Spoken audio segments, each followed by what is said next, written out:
Cyprus is my homeland, the place I return to whenever I can.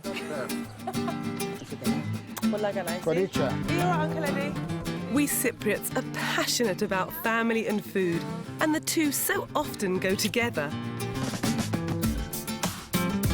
Every social event or family gathering involves cooking and sharing food. Cyprus is at the crossroads of Mediterranean and Middle Eastern cuisine, so our dishes are a fantastic fusion of both culinary heritages. Many of my favourite recipes have been passed down the family from my mum and grandmothers. But I also love to collect new recipes when I'm here on the island. In this series, I'll be sampling the ancient and modern, cooking some of my family's most well-loved dishes and sharing the delicious tastes and aromas of My Cypriot Kitchen.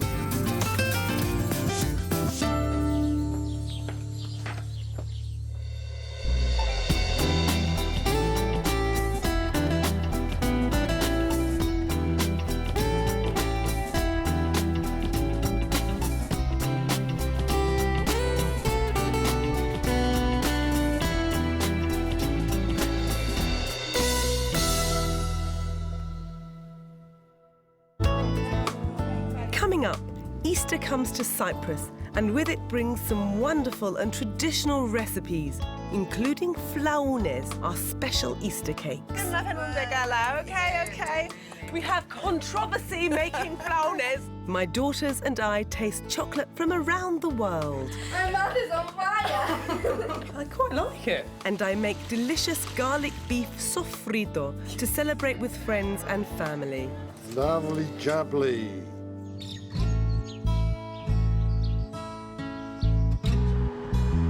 It's Easter here in Cyprus, and it really is the most wonderful celebration. It's bigger than Christmas. Actually, it's like Christmas without the horrible commercialism, because they take their religious festivals very, very seriously here. Everyone's been fasting, so they're really looking forward to Easter Sunday, where they get to have barbecues and eat eggs and play games, and it's a real family affair. It's a truly joyous time here in Cyprus. Like most of the island, my family and I are fasting for 40 days. Fasting here in Cyprus means you can't eat meat or dairy products until Easter Sunday.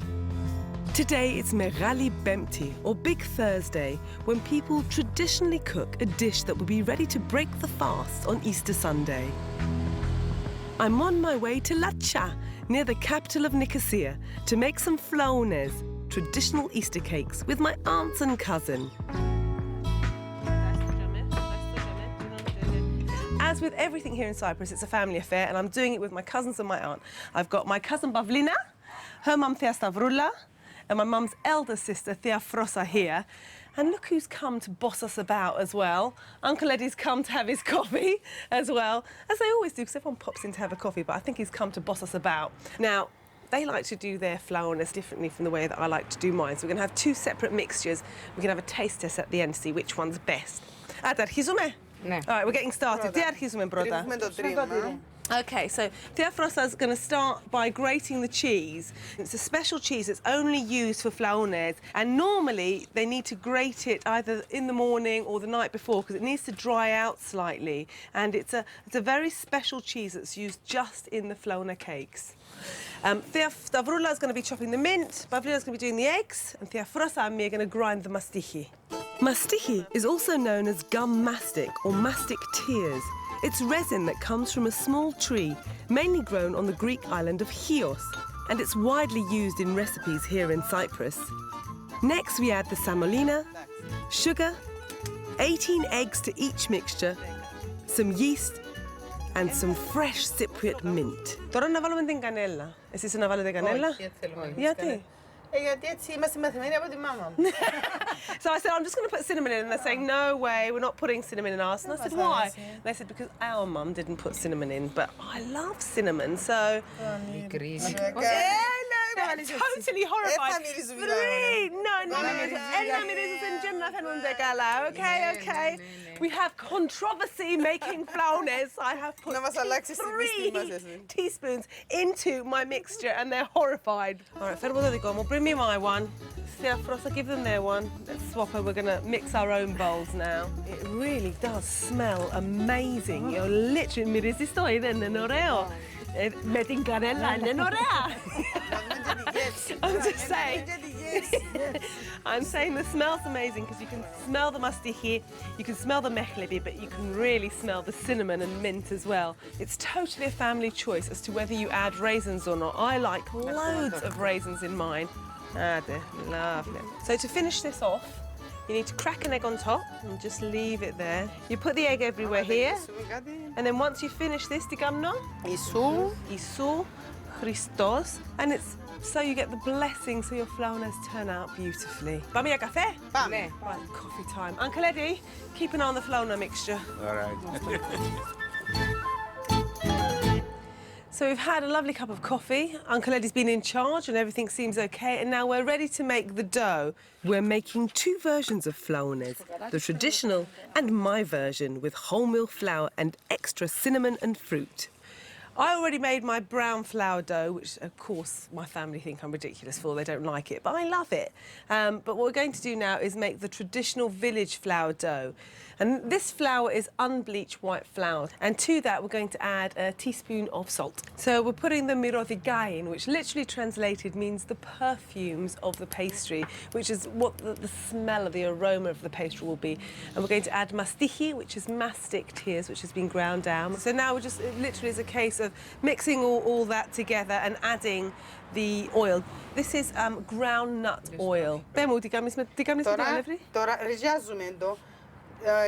Κάνουμε το με τις παλάμες να σμίξει το αλεύρι με το λάδι. Okay, so the way that she's mixing it, I love this word, rijazume, which means you use the palms of your hands and you mix it together in that way. They're going to add some water and just bind it all together till it becomes a good workable dough. Now we need to assemble the flaounes. It's real teamwork. My cousin Pavlina and Aunt Savrola are on pastry rolling duty. Aunt Frossa is assembling the cakes, and I'm brushing the cakes with beaten egg yolk to give them a lovely golden finish when they've been cooked.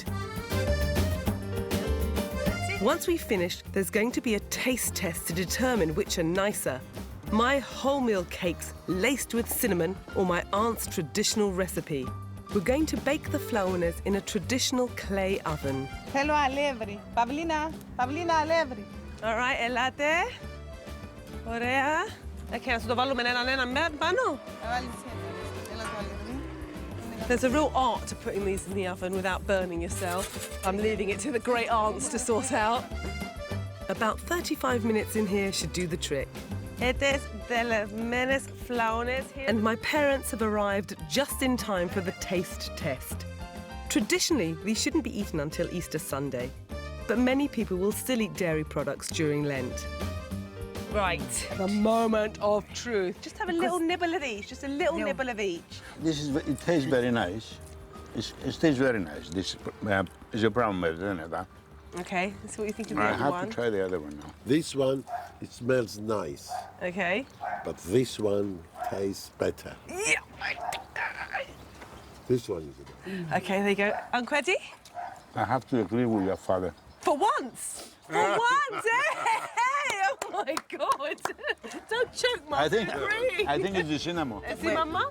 Me, but eating this flour now, it reminds me of my childhood. Okay. Okay, it has the smell, everything like, because that's where we That's how you used to have them when you were here, a kid. here in this village. This one It's a Tonia cake. remind me Tonia Flaounes. Yeah. Healthy Flaounes. Healthy flour. Homemade. I'm just going to take this as a victory. Got it. But before the flaounes are eaten on Easter Sunday, it's one of the most important days in the religious calendar, Good Friday. It's marked by special events across the island. As evening falls, I'm with my dad and my daughter Andigoni in Larnaca. We're going to join a special procession that happens here, and everyone has come out to line the streets. This is Good Friday. It's Christ's crucifixion. It's a very solemn time in the Orthodox Church. But here in Larnaca, we have 4 churches that are close together. So each church is going to have its procession and go down the road, and we're all going to meet. And pretty much all of Larnaca has turned out for this occasion. We've got cadets, we've got brass bands, we've got soldiers, we'll have army boys. It will just be incredible. As each of the congregations emerge from their respective churches, they follow their epitafio through the town. This is a decorated altar covered with a cloth to remind us of the burial of Christ. So there are thousands of people walking with me, and we're all walking down to the Acropolis, which is the centre of Larnaca.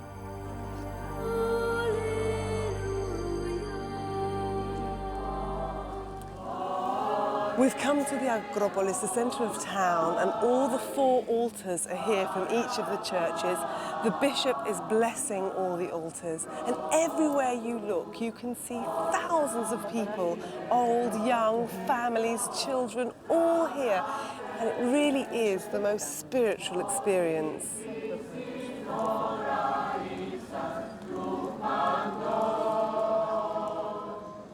At the end of the service, each of the epitaphions are returned to their churches. And on their way back, they're held up high so that people can pass underneath them to be blessed. Amen. Coming up, my daughters and I try our hands as apprentice chocolatiers. Am I allowed to scrape the bowl? No. No. I cook a delicious beef sofrito. And Easter arrives, time to celebrate with the family and an Easter feast. That is really good. That tastes delicious.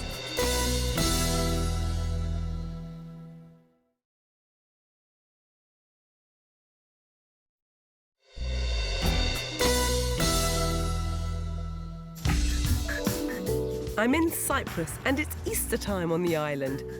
And when Easter Day arrives, we'll be celebrating it with special eggs. Now, everyone in my family knows I've got a bit of a sweet tooth, and my daughters have inherited it too. As a special treat, I've promised to take them to the mountain village of Bladres to meet chocolatier John Adams.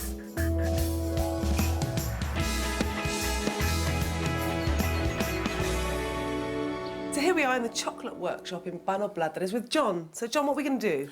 We're going to learn about chocolate. You're going to learn how to make chocolate, and you're going to try and eat some of it. The first thing you need is boiling water. You take this chocolate and you pour it in there until it melts. Now, I have 2 young ladies here, and we're going to do the same for you. You're not going to make what your mother's making. You're going to make a chocolate Easter egg cookie. So I'm going to give you some hot water again. And I'll give you some chocolate to put into it. It will melt slowly, it doesn't go quickly. And at the same time, I want you to stir it. Yes, that's right, stir it. You'll see it melting as you put it in there, you see? Is the reason that we're not just putting it on the heat is because it'll be too harsh for the chocolate? Yes, if you put chocolate onto a direct heat, it burns. Right. I'm going to give you some more chocolate. OK, I'm stirring away here. Oh, that just looks absolutely luscious. It's special Cyprus chocolate. Why is it Cyprus chocolate? Because every other manufacturer in the world uses sugar, lecithin, and sometimes dairy products, milk, and a little vanilla. I just use pure chocolate, a little sugar, and lots of vanilla. The chocolate we make is so full of antioxidants, and I might add what they call neurotransmitters, which is good for the brain, good for students at school, young ladies. The goodness in it is good for your skin. It makes it soft, supple and smooth. I'm going to need a lot of that one. No, you're not. You're going to need a little bit of Loads it.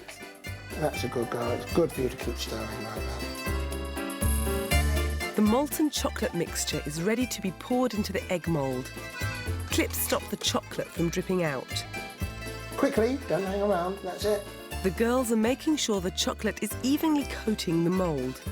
It's time for me to stop stirring and start pouring out the chocolate for the bar I'm making. All the way. One firm strike. How's Wonderful. that? Absolutely. The chocolate now goes into the fridge to set. While we wait, John has a very famous old chocolate drink for us to try. It was a real favourite of the Aztec king Montezuma, who, according to legend, drank 20 cups a day. Here we go. 3, 2, 1. Oh. It's a very strong flavour. It's got chilli in it. In a funny kind of way, John. I quite like it. My mouth is on fire. No, that's good. My chocolate bar and the girls' Easter eggs have been in the fridge for 20 minutes and are ready to be tasted. Right, here we go. Good chocolate. What do you think? Have a try. It's nice. What do you mean, but? Does it taste good or doesn't it? It does taste really good, but it would have been nicer if it was a bit harder. It's a bit too soft. The reason that Sophia, I think, could possibly be a fabulous chocolatier is because she eats so much of the stuff. Sophia, if you want a job, come and see me when you're old enough and I'll make sure you have a job as a chocolatier. I'll give you some more training, you'll be perfect.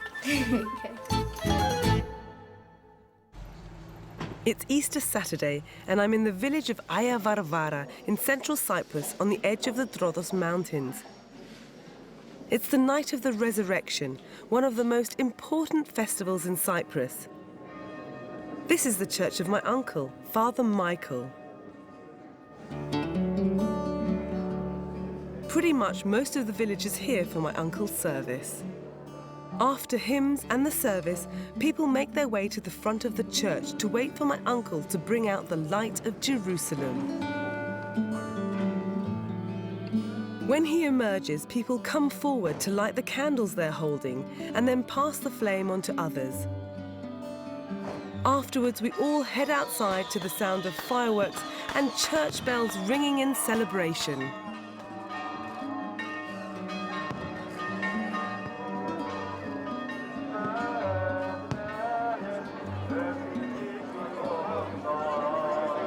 Now, the truly dedicated go back into church till 3 in the morning to have a mass. Those of us who aren't quite as dedicated pop home to have some nice soup and to eat some flaounes.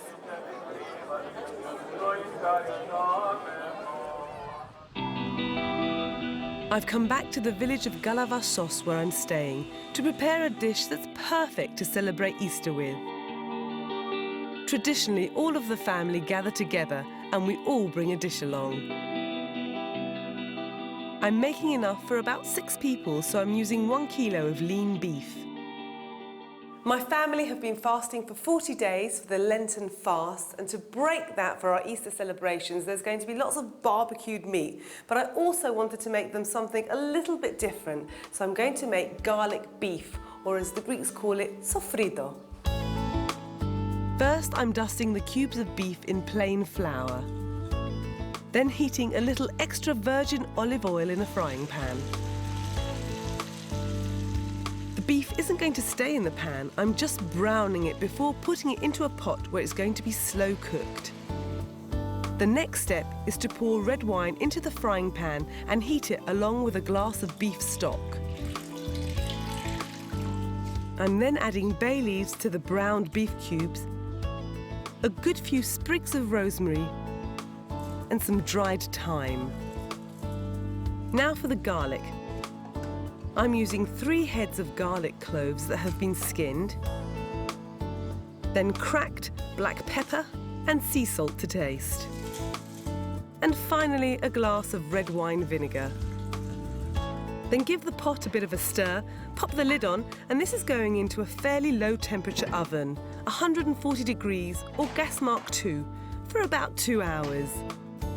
Some pitted black olives and a sprinkle of parsley add the final garnish.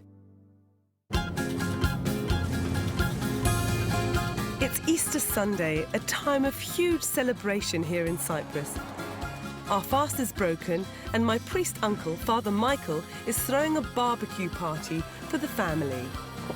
My uncle Eddie is barbecue king in our family, so he's going to be in charge of the cooking. He's made my dad his assistant. Everyone's coming here to my uncle the priest for our Easter celebratory barbecue, but nobody arrives empty-handed. So, I've got my beef sofrito. It all looks pretty relaxed at the moment. My cousins are hard at work in the kitchen.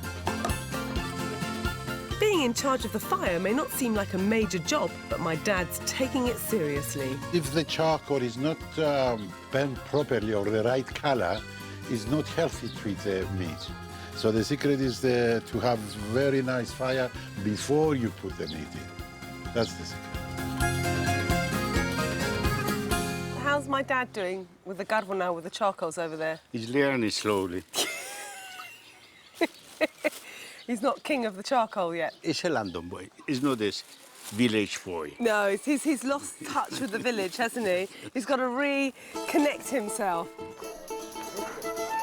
Okay. Now, see if the fire is ready. Won't believe the skewers.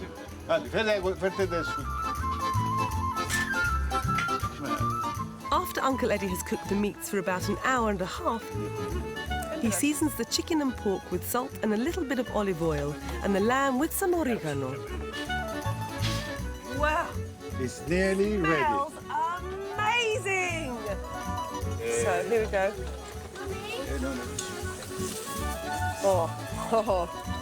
Lovely jubbly.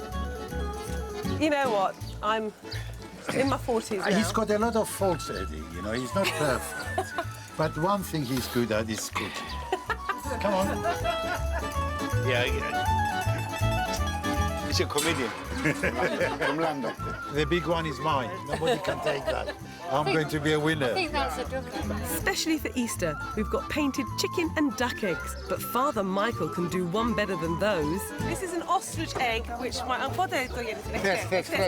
It was laid yesterday, and we're going to have ostrich egg and greens now for our lunch. I'm petrified because in order to crack the egg, my uncle's got to do it with a drill bit. Go.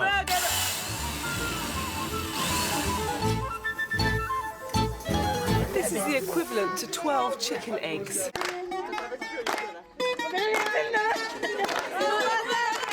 Delicious food, great company, and my beef sofrito is going down well.